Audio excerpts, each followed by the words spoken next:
அன்பான மாணவர்களே, இன்று நாம் 12ஆம் வகுப்பில் விலங்கியல் பாடத்தில்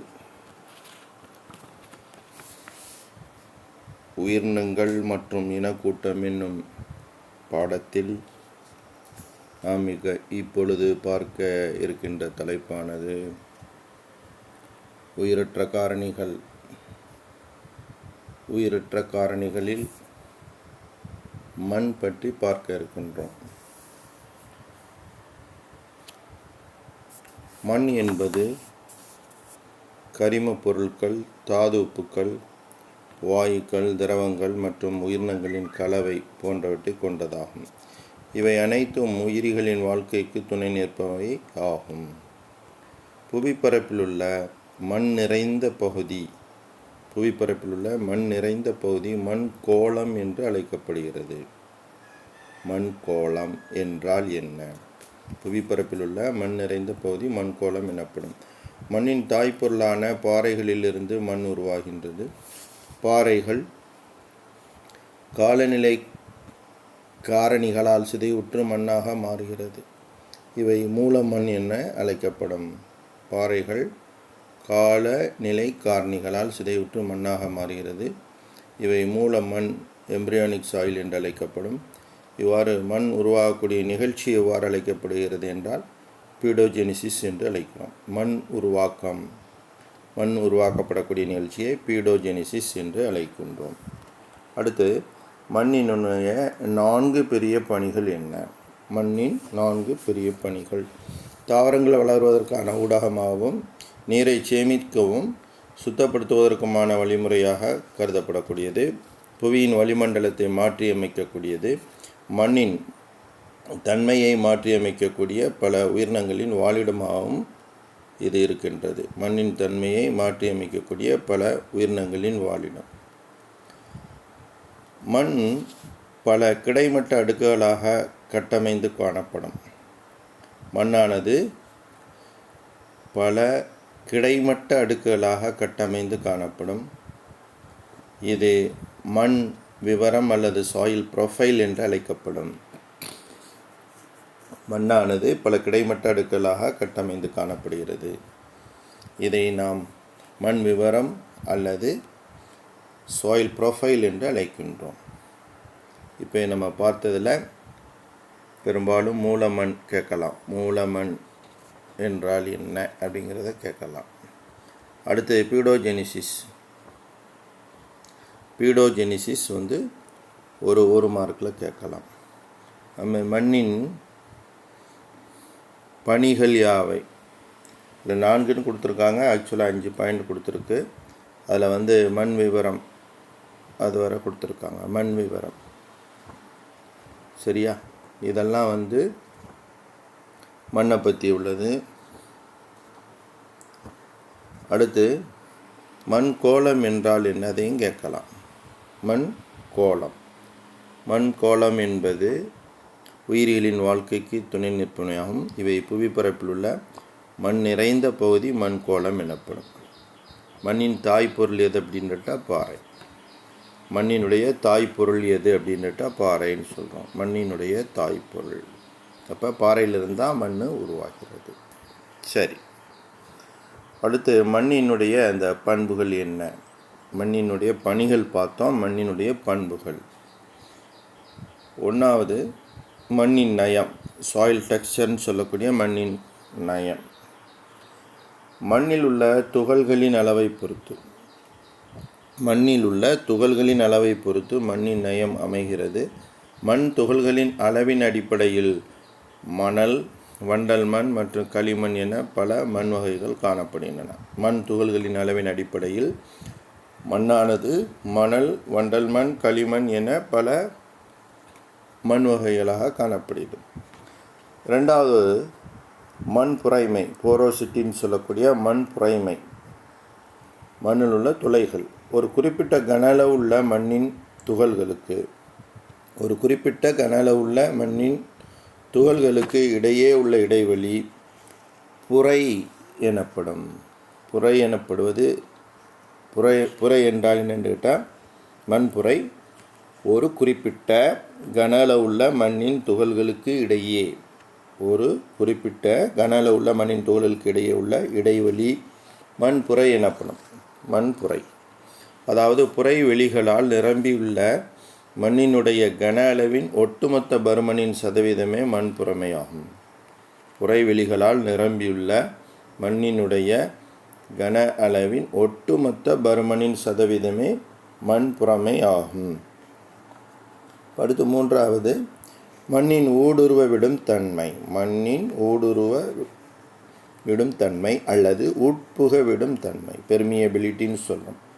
நீர் மண்ணை உள்ள அனுமதிக்கக்கூடிய தன்மை. புரைவெளி ஊடாக நீர் மூலக்கூறுகள் நகருவதை தீர்மானிக்கும் மண்ணின் தன்மை மண்ணின் ஊடுருவ விடும் தன்மை எனப்படும். புரைவெளி ஊடாக நீர் மூலக்கூறுகள் நகர்வதை தீர்மானிக்கும் மண்ணின் தன்மை மண்ணின் ஊடுருவத்தன்மை என்று அழைக்கப்படுகிறது.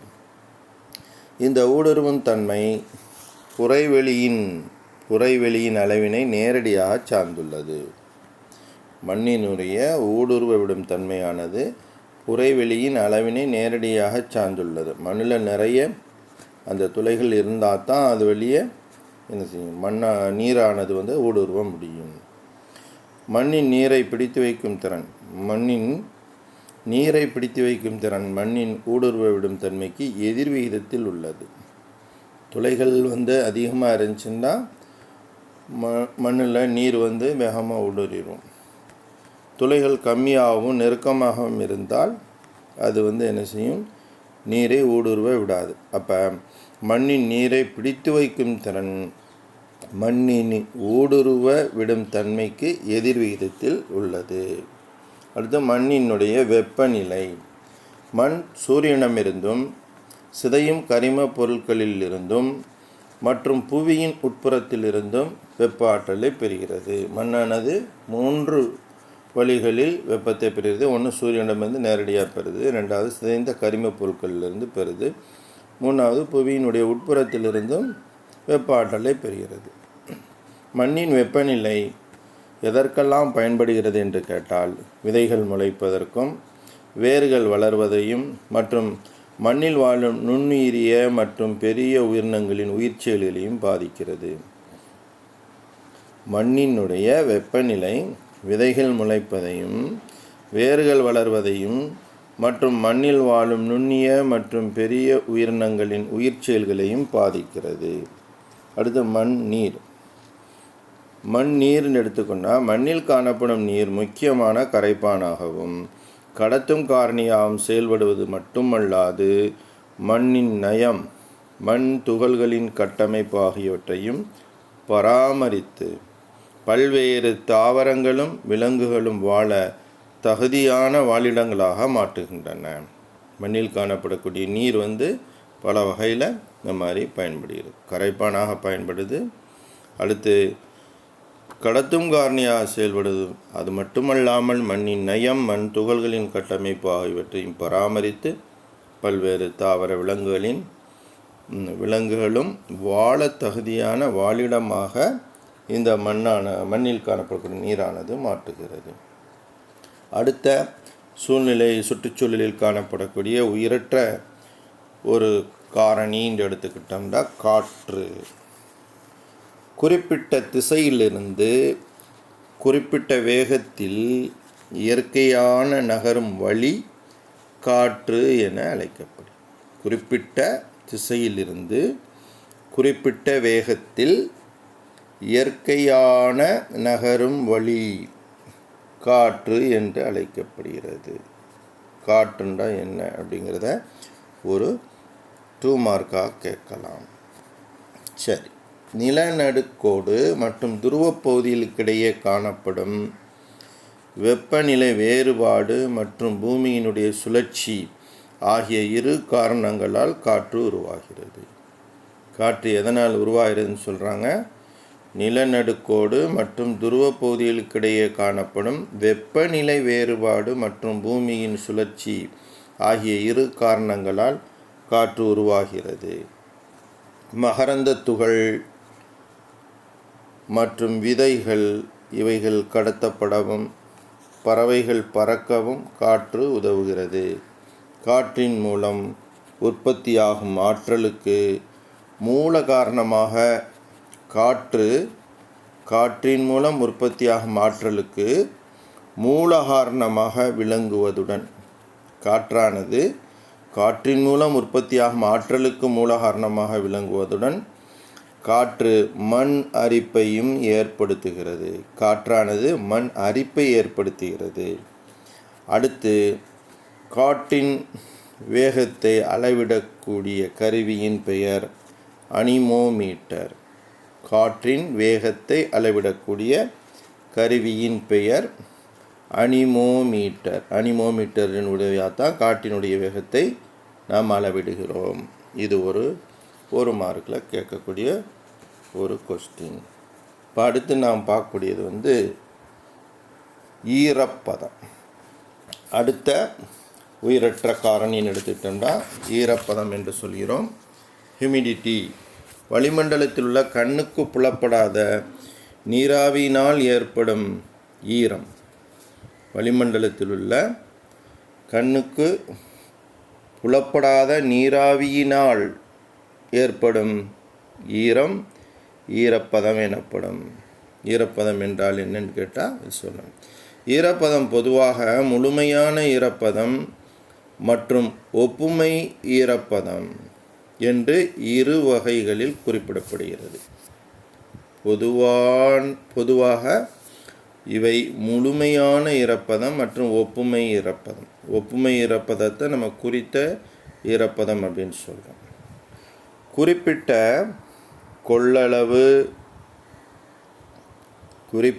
கொள்ளளவு அல்லது பொருண்மை அளவுள்ள காற்றில் உள்ள ஒட்டுமொத்த நீராவியின் பொருண்மை முழுமையான ஈரப்பதம் எனப்படும்.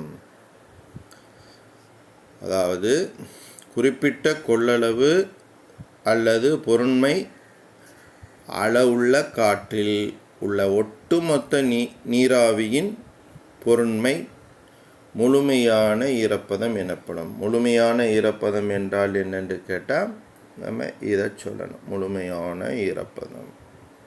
சரி, அடுத்து இதில் வெப்பநிலை கருத்தில் கொள்ளப்படுவதில்லை.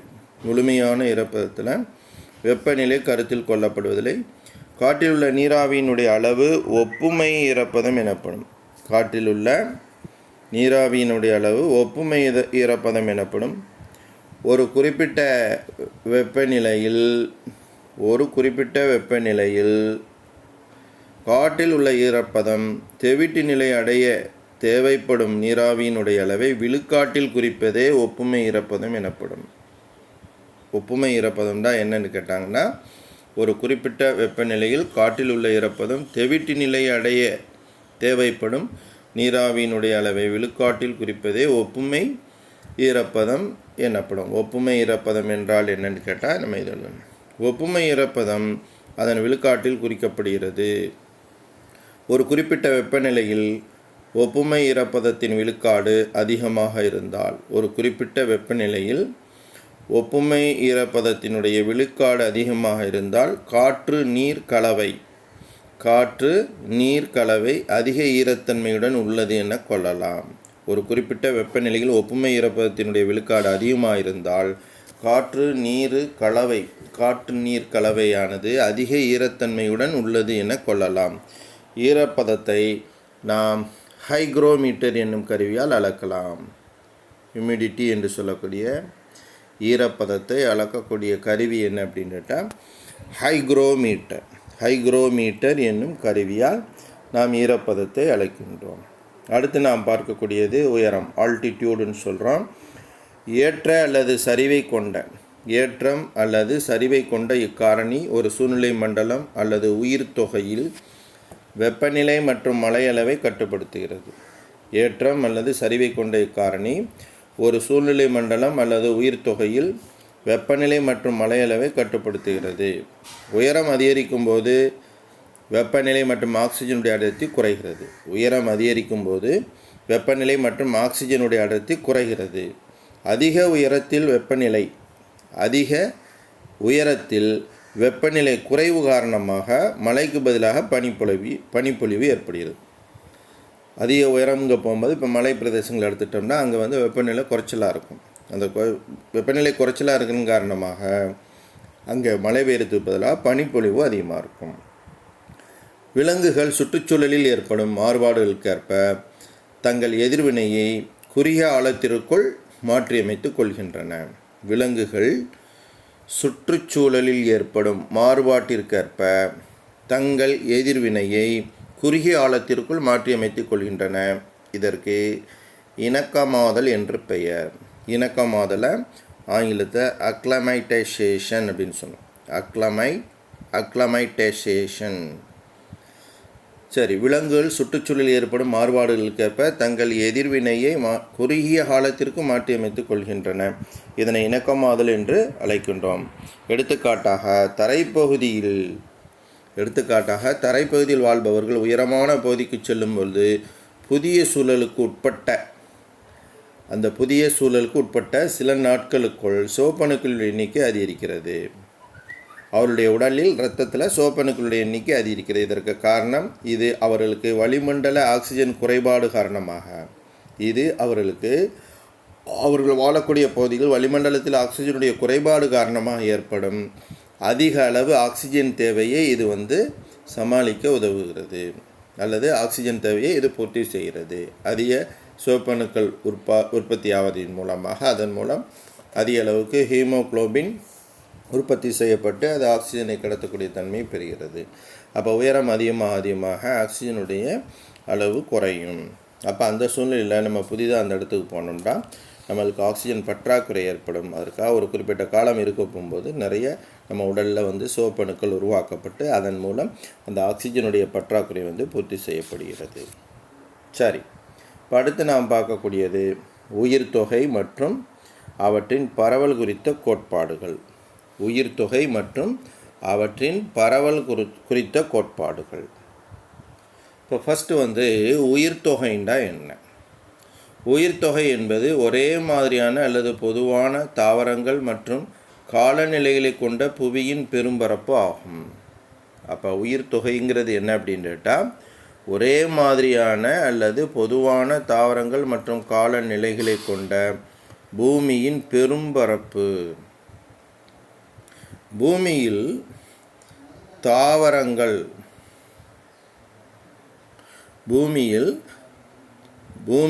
உயிரினங்கள் நிலைத்து வாழ்வதில் இவை முக்கிய பங்கேற்கின்றன. பூமியில்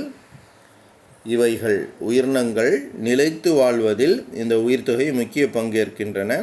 அப்பகுதியில் உள்ள மண், காலநிலை, தாவரங்கள் மற்றும் விலங்குகளால் உயிர்த்தொகை வரையறுக்கப்படுகிறது. அப்போ உயிர்த்தொகைகள் ஓரிடத்தின் இயற்பியல் வேதியியல் காலநிலைக்கேற்ப உருவான தனித்துவமான உயிரிய சமூகங்களை கொண்டுள்ளன.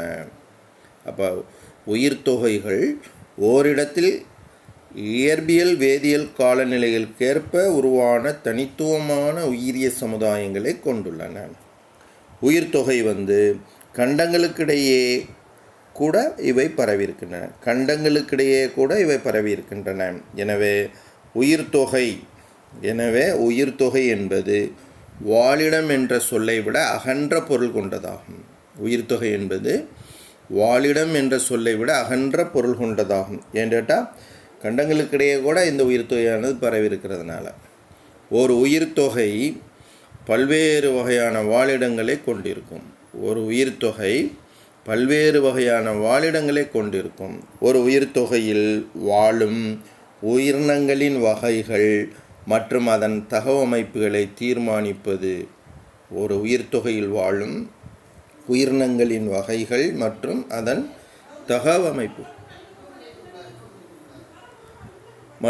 தகவமைப்புகளை தீர்மானிப்பது வெப்பநிலை, ஒளி மற்றும் நீர் வளம் ஆகிய காரணிகள் ஆகும். அப்போ ஒரு உயிர்த்தொகையில் வாழும் உயிரினங்களின் வகைகள் மற்றும் அதன் தகவமைப்புகளை தீர்மானிப்பது வெப்பநிலை 1, ஒளி 1, அடுத்து நீர்வளம் ஆகியவை காரணிகள் இதை தீர்மானிக்கிறது. அடுத்து உயிர்த்தொகையினுடைய பண்புகள் என்று எடுத்துக்கொண்டால், உயிர்த்தொகையினுடைய பண்புகள் 1. இருப்பிடம் அல்லது புவியியல் நிலை. இருப்பிடம் அல்லது புவியியல் நிலை. இது புவியில் எந்த பகுதியில் இருக்குது, அதாவது அட்சக்கோடு மற்றும் தீர்க்கக்கோடுன்னு சொன்னால் இந்த கோட்டிற்கு அருகில் இருக்குதா தூரமாக இருக்குதா அப்படிங்கிற மாதிரி இருப்பிடம் அல்லது புவியியல் நிலை. ரெண்டாவது காலநிலை மற்றும் இயற்பியல் வேதியியல் சூழல். அங்கே எத்தகைய சூழல் நிலவும், அந்த உயிர் தொகையில் எத்தகைய சூழல் நிலவும். அடுத்து முதன்மையாக காணப்படும் தாவரங்கள் மற்றும் விலங்குகள். அந்த உயிர் தொகையில் முதன்மையாக காணப்படக்கூடிய தாவரங்கள் எது, அது அதிகமாக காணப்படக்கூடிய தாவரங்கள் எது, விலங்குகள் எது அப்படிங்கிறத பற்றி நினைப்பாங்க. அதுவும் உயிர் தொகையின் பண்பு தான். உயிர் தொகைகளுக்கிடையே உள்ள எல்லையை துல்லியமாக வரையறை செய்ய முடியாது. அப்போ உயிர் தொகைக்கு இதுதான் அது எல்லை அப்படின்னு சொல்லணும். அதுக்கடுத்து அடுத்த உயிர் தொகை ஆரம்பிச்சிடும். சரியா? இப்போ உதாரணம் சொல்லப்போனால் புல்வெளி மற்றும் வனம் அப்படின்னு எடுத்துக்கொண்டால், புல்வெளி உயிர் தொகை மற்றும் வன உயிர் தொகைன்னு எடுத்துக்கொண்டால் ரெண்டும் சந்திக்கக்கூடிய இடம் இருக்குது பாருங்கள். முதல்ல புல்வெளி வரும், அடுத்து வனம். இந்த ரெண்டுக்கு இடையில் புல்வெளியும் வனமும் சந்திக்கக்கூடிய இடத்துல இடைநிலை பகுதிகள் காணப்படும். அப்போ அங்கே பார்த்தீங்கன்னா புல்வெளியில் வாழக்கூடிய உயிரினங்களும் வனத்தில் இருக்கக்கூடிய உயிரினங்களும் வர்றதுக்கு அங்கே வேட்டைகள் அதிகமாக இருக்கும். அதாவது உயிரினங்கள் தங்களுக்கான இரையை தேடி வேட்டையாடக்கூடிய நிலைகள்லாம் பெரும்பாலும் அந்த புல்வெளியும் வனமும் காணப்படக்கூடிய இடைப்பட்ட பகுதியெல்லாம் அதிகமாக இருக்கும். இது போன்ற பண்புகளை கொண்டது தான் இந்த உயிர் தொகை. உயிர் தொகையினுடைய பண்புகள் இந்த 4 இதை பார்த்துருக்கோம். சரியா? இப்போ அதில் பல்வேறு உயிர் தொகையில் முதல் வகையான உயிர் தொகை நீர் உயிர் தொகை, நில உயிர் தொகை அப்படின்ட்டு 2ஆக பிரிச்சுருவோம். அதில் முதல்ல நீர் உயிர் தொகையை பற்றி பார்ப்போம். நம்ம உயிர் தொகை மற்றும் அவற்றின் பரவல். சரியா? அதில் முதல்ல உயிர் தொகையின் பண்பு பார்த்தோம். அடுத்து நாம் பார்க்கக்கூடியது நீர் உயிர் தொகை. நீர் உயிர் தொகை என்று எடுத்துக்கொண்டால் உயிர்கோளத்தில் 71% நீர் உயிர் தொகையே காணப்படுகிறது. உயிர்கோளத்தில் அதிகமாக இருக்கக்கூடியது நீர் தான். அதாவது 4/3 பங்கு 71% நீர் உயிர் தொகையே காணப்படுகிறது. நீர் உயிர் தொகையில் மில்லியன் கணக்கான மீன்கள் போன்ற நீர்வாழ் உயிரிகள் வாழ்கின்றன. அப்போ நீர் உயிரத்தில் அதிகமாக இருக்கக்கூடியது மீன்கள் தான். கடலோர மண்டலங்களின் காலநிலைகளில்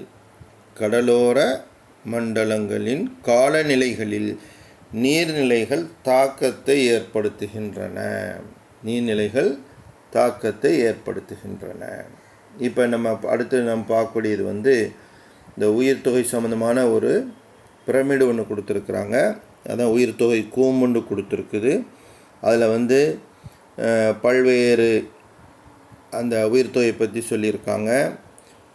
அதில் வெப்பம் பிரமிடினுடைய அடிப்பகுதியிலேருந்து மேலே போக போக குறையிற மாதிரியும், அதே மாதிரி பிரமிடினுடைய அடிப்பக்கத்தில் கிடைமட்டத்தில் பார்த்தா ஈரப்பதம் கொஞ்சம் கொஞ்சமாக ஈரப்பதம் அதிகத்திலிருந்து கொஞ்சம் கொஞ்சமாக குறையிற மாதிரியும் பல்வேறு உயிர் தொகையை பற்றிய கூம்புகள் கொடுத்துருக்காங்க. அதில் உச்சியில் இருக்கக்கூடியது பனிச்சமவெளி, அதுக்கு அடுத்த கீழ்மட்டம் பசுமை மாறா ஊசிலை காடுகள், அதுக்கடுத்த மட்டத்தில் காடு, புல்வெளி, பாலைவனத்தை சொல்லியிருக்கு.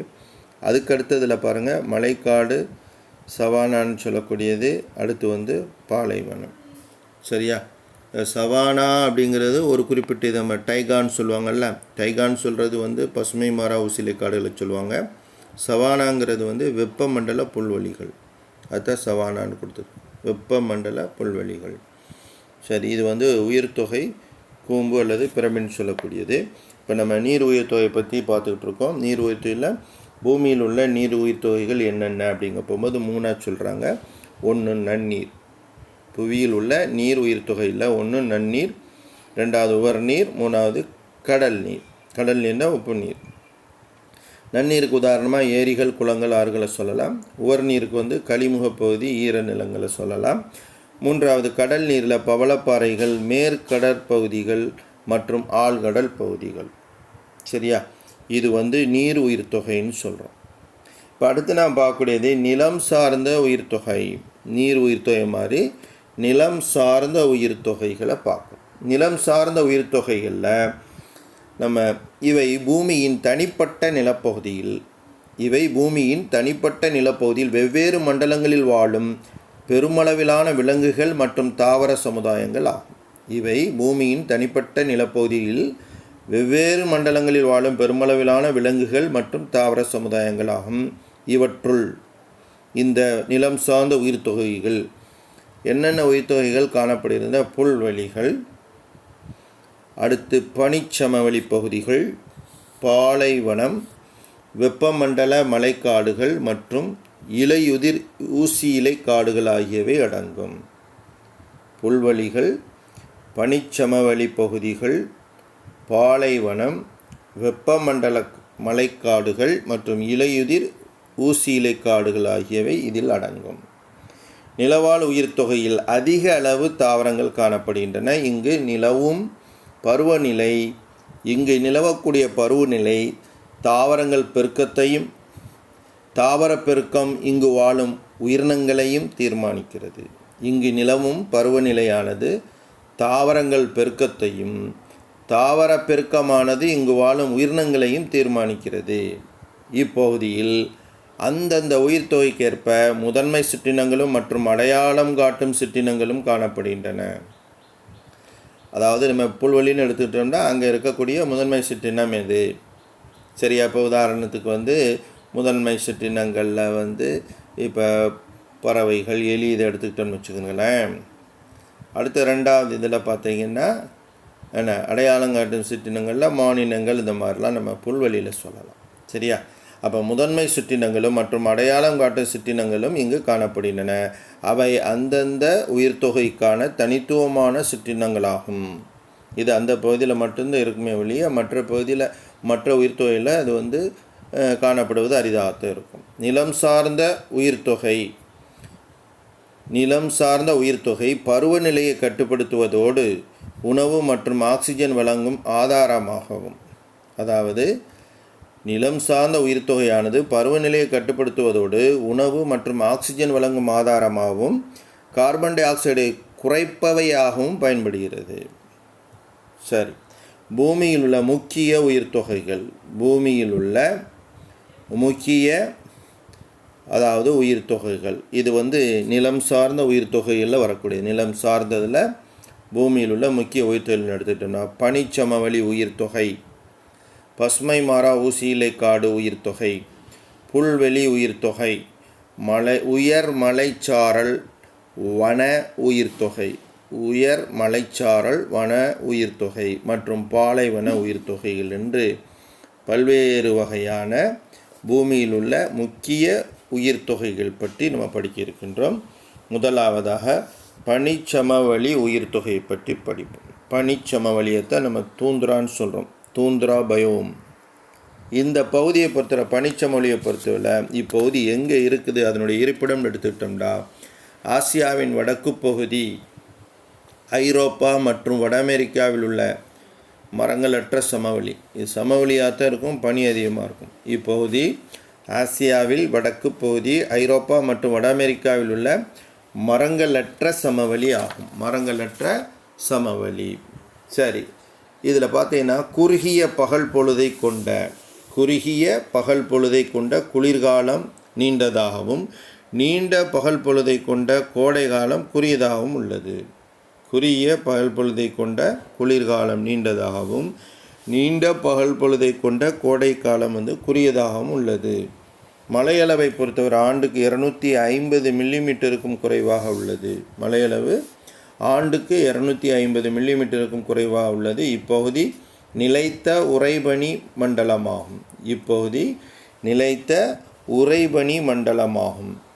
இங்கே காணப்படக்கூடிய மர வகைகள்னு எடுத்துக்கிட்டோம்னா குட்டையான வில்லோ மரங்கள், பூச்ச மரங்கள், பாசிகள், புற்கள், கோரைகள் ஆகியவை தாவர இனங்கள் இங்கு காணப்படுகின்றன. அதாவது நம்ம இப்போ பார்க்கக்கூடிய தூந்திரான்னு சொல்லக்கூடிய பனிச்சமவெளி உயிர்த்தொகை, இதில் காணப்படக்கூடிய தாவர இனங்களில் குட்டையான வில்லோ மரங்கள், பூச்ச மரங்கள், பாசிகள், புற்கள், கோரைகள் ஆகியவை இங்கு காணப்படுகிறது.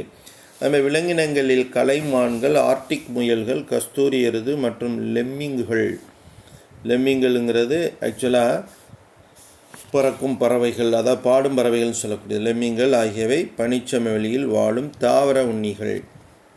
கலைமான், ஆர்டிக் முயல்கள், கஸ்தூரி எருது மற்றும் லெம்மிங்கள். அடுத்து வாழும் தாவர உண்ணிவைகள். அடுத்து ஆர்டிக் நரி, ஆர்டிக் ஓநாய், சிவிங்கி பூனை மற்றும் பனி ஆந்தை ஆகியவை இங்கு வாழும் முக்கிய விலங்குண்ணிகள். ஆர்டிக் நரி, ஆர்டிக் ஓநாய், சிவிங்கி பூனை மற்றும் பனி ஆந்தை ஆகியவை இங்கு வாழும் முக்கிய விலங்குண்ணிகள் ஆகும். கடலோர பகுதிகளில் துருவ கரடிகள் வாழ்கின்றன. இந்த சமவெளி பகுதியில், அதாவது கடலோர பகுதியில் துருவ கரடிகள் வாழுகின்றன. அடுத்து இங்கு குளிர்காலம் கடுமையாக இருப்பதால் பல விலங்குகள் வலசை போகும் பண்பை கொண்டுள்ளன. வலசை போகணுங்கிறது இடம் விட்டு இடம் நகர்றது, மைக்ரேஷன் சொல்கிறோம். இப்போ இங்கு குளிர்காலம் கடுமையாக இருப்பதால் பல விலங்குகள் வலசை போகும் பண்பை கொண்டுள்ளன.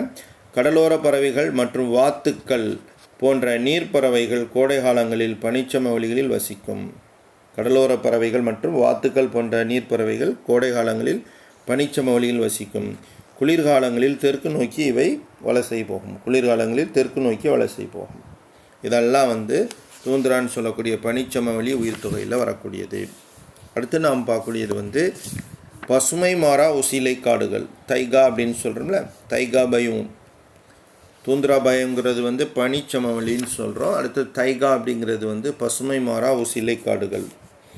தைகா என்பது பனிச்சமவெளியில் தென்பகுதியில் 1300 to 1450 கிலோமீட்டர் அளவில் பறந்து காணப்படும் பகுதி. தைகா என்பது பனிச்சமவெளியின் தென்பகுதியில் 1300 to 1450 கிலோமீட்டர் அளவில் பறந்து காணப்படும் பகுதி. இப்பகுதி அதிக குளிர்மிக்க நீடித்த குளிர்காலம் கொண்டது. கோடைகால வெப்பநிலை 10 டிகிரியிலிருந்து 21 டிகிரி செல்சியஸ் வரை இருக்கும். கோடைகால வெப்பநிலை 10 டிகிரி செல்சியஸ் முதல் 21 டிகிரி செல்சியஸ் வரை இருக்கும். இங்கு ஆண்டு மழையளவு 380 to 1000 மில்லிமீட்டர் ஆகும். நம்ம ஏற்கனவே தூந்திராவில் பார்க்க போகும்போது நம்ம என்ன சொன்னோம், 250 மில்லிமீட்டருக்கு குறைவாக இருக்கும்னு சொன்னோம். இங்கே தைகான்னு சொல்லக்கூடிய பசுமை மரா உசிலை காடுகளில் ஆண்டு மழையளவு 380 1000 மில்லிமீட்டர் ஆகும். இப்பகுதியில் ஸ்ப்ரூஸ், ஃபிர் மற்றும் பைன் போன்ற ஊசிலை மரங்கள் காணப்படுகின்றன. இப்பகுதியில் ஸ்ப்ரூஸ், ஃபிர் மற்றும் பைன் போன்ற ஊசிலை மரங்கள் காணப்படுகின்றன. இப்பகுதி மரத்தொழிற்சாலைகளுக்கான மூல வளங்களாகும். இங்கு காணப்படக்கூடிய விலங்கினங்கள் எடுத்துக்கிட்டால் மூக்குமான், கடம்பை மான் மற்றும் கலைமான்கள் போன்ற வலசை போகும் தாவர உண்ணிகள் இப்பகுதியில் முக்கிய விலங்குகள். குளிர்காலங்களில் இப்பகுதியில் வாழும் கடமான் மற்றும் கலைமான்கள் போன்றவை கோடை காலங்களில் பனிச்சமவெளி நோக்கியும். இப்பகுதியில் வாழும் கடமான் மற்றும் கலைமான்கள் போன்றவை கோடை காலங்களில் பனிச்சமவெளி நோக்கியும் குளிர்காலங்களில் ஊசி இலை காடுகளை நோக்கியும் வலசை போகின்றன. சிறிய தாவர உண்ணி